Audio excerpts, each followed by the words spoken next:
รับว่ายิ่งในประวัตินี้บทพงฟูระบอบสมบัติประพุทธเรียนกระเตบันดับพดลกระเตยุเราปรับสกุลวิรีประเคนต่อปกจาติกาประตูสตังตรงอารัตมูนิมน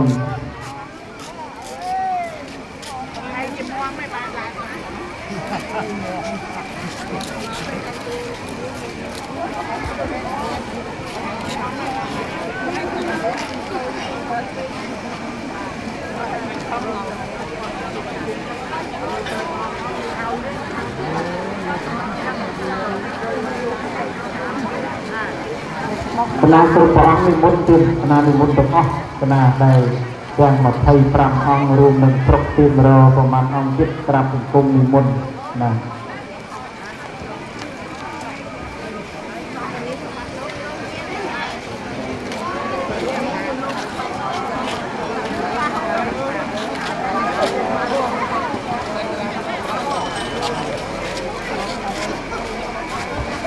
โลยะโมตัสสะภะคะวะโตอะระหะโตสัมมาสัม